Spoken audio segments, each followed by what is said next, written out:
Tengok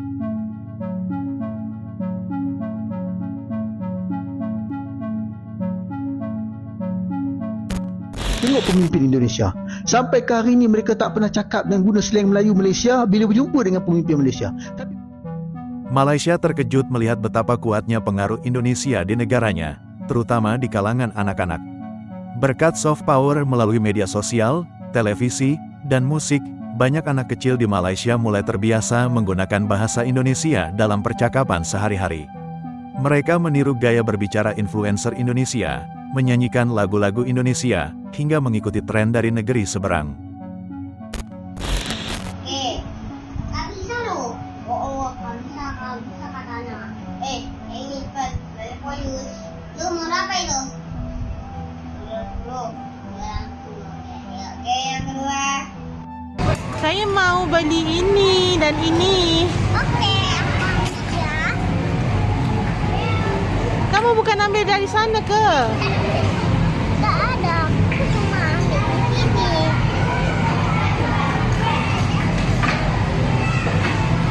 Kamu jualan apa di sini?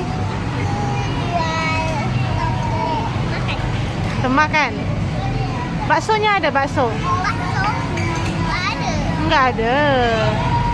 Habis itu kamu jual apa? Aku suka jual ini tuh. Oh. Sedap tak makanan kamu? Sedap? Ya. Satu berapa? 3 apa? 3 rupiah. Iya, murahnya. 1 juta rupiah? Wah. Kasih apa dong? Kamu apa sih? Kamu anak siapa? Apa anak babaku? Kita hidung dong. Kamu nanya. Kamu nanya. Kamu tanya. Biar aku cari tahu ya.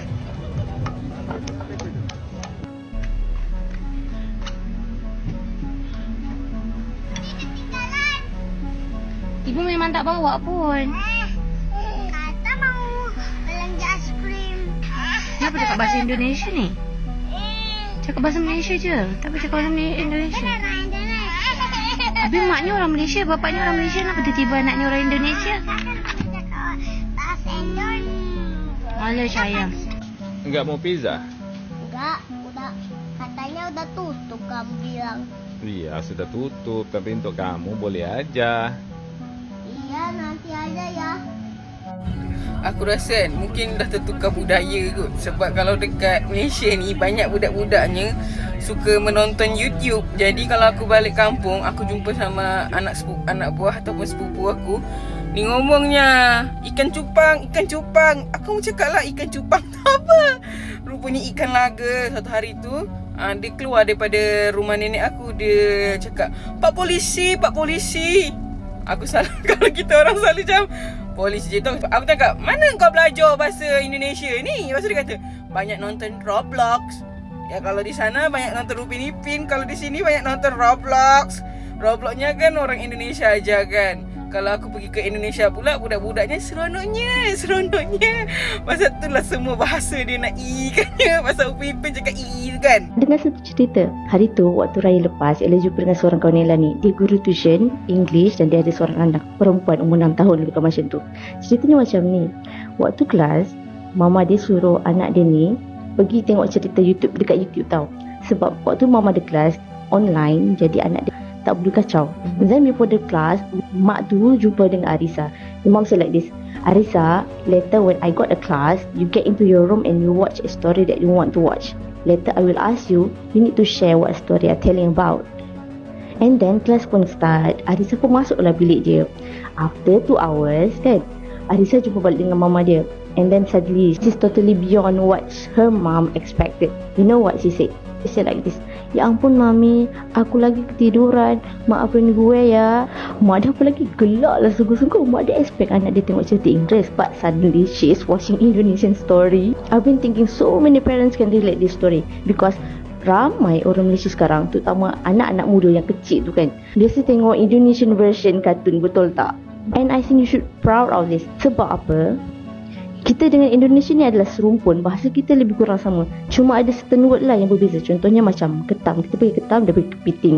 Kita panggil baldi, dia panggil emper. Oh, for your information, kalau nak tahu, otak yang mampu menguasai banyak bahasa adalah satu jenis kecerdasan yang korang patut banggakan. Biasanya orang gelar benda tu adalah polyglot, di mana dia boleh berbahasa dalam pelbagai bahasa. Bahasa adalah satu seni. Tak kisahlah boleh bahasa apa. Inggeris ke, Mandarin ke, Jepun ke, Korea ke, Indonesia ke, Jawa ke. You should proud of it because bahasa yang menghubungkan antara manusia dengan manusia lain. Bila kita boleh berbahasa dengan elok, orang boleh faham apa yang kita nak, dan di situ komunikasi berkualiti berlaku. Aku bukan orang asli Indonesia, aku dari Malaysia. Tapi aku punya teman-teman sih dari sana. Kayaknya aku bisa bicara bahasa Indonesia dikit-dikit. Langsung kalau aku di live streaming gitu, kalau aku ngobrolnya bahasa Indonesia, orang Malaysia nanyain aku, ngapain aku nggak bicara bahasa Malaysia meskipun aku dari Malaysia. Tapi kalau aku bicara bahasa Inggris, nggak ada yang tanya. Apa bedanya? Dua-duanya bahasa lain. Kita tetangga. Nggak usah berantem gitu. Damai aja. Ya.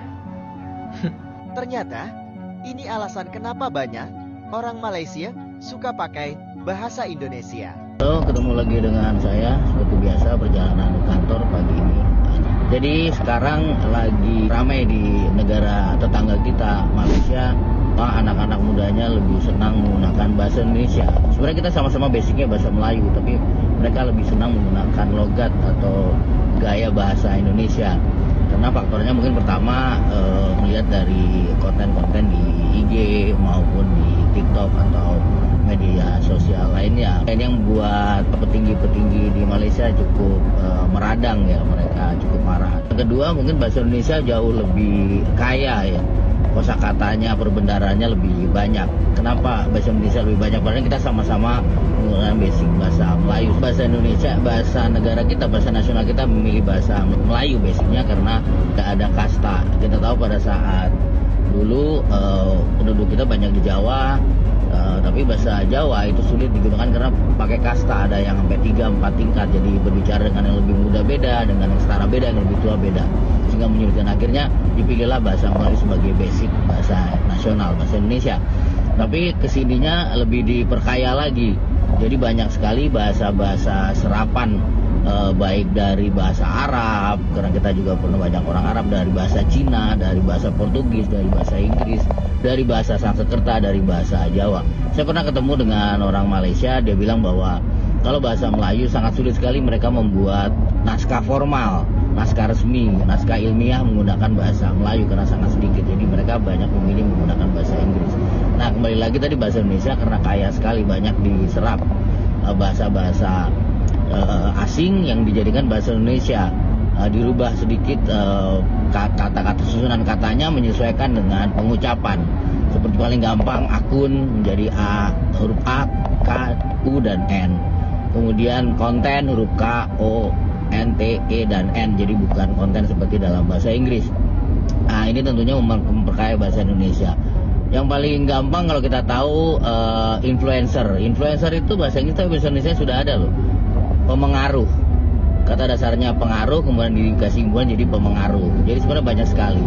Terus juga server. Server itu kan bahasa Indonesianya ada, namanya peladen. Kata dasarnya adalah laden. Laden itu dari bahasa Jawa, melayani. Dan itulah yang membuat akhirnya kenapa bahasa Indonesia itu lebih kaya dibanding dengan bahasa Melayu. Jadi cintailah bahasa Indonesia. Silakan mau komen, terima kasih. Korang sedar tak sebenarnya Indonesia sudah lama menang dengan Malaysia, tapi kita tak perasan benda ni. Kita selalu kan pandang rendah pada rakyat Indonesia. Yalah, dekat Malaysia ni mereka ni kerja sebagai buruh bangunan je pun, jadi orang gaji dan segala kerja yang dilihat tak ada kelas. Tetapi pada hakikatnya kita yang tunduk pada mereka tau. Pertama, kita lebih mengagungkan filem dan drama Indonesia. Kedua, kita paling gemar dengan lagu-lagu Indonesia sampai artis mereka berkali-kali buat konsert dekat sini. Ketiga, bila kita jumpa orang Indonesia, kita akan bercakap guna slang Indonesia. Tetapi orang Indonesia tak guna pun slang Melayu Malaysia waktu bercakap dengan kita. Tengok pemimpin Indonesia. Sampai ke hari ni mereka tak pernah cakap dan guna slang Melayu Malaysia bila berjumpa dengan pemimpin Malaysia. Tapi pemimpin kita saja yang perak guna slang bahasa Indonesia. Bahkan meskipun di negara kita sendiri. Keempat, berapa banyak perkataan-perkataan Indonesia yang sudah diserap masuk ke dalam bahasa Melayu. Korang pun tahu kan antara perkataan-perkataan tersebut, saya tak nak sebut. Fenomena ini membuat sebagian warga Malaysia cemas, menyadari bahwa budaya Indonesia semakin mendominasi.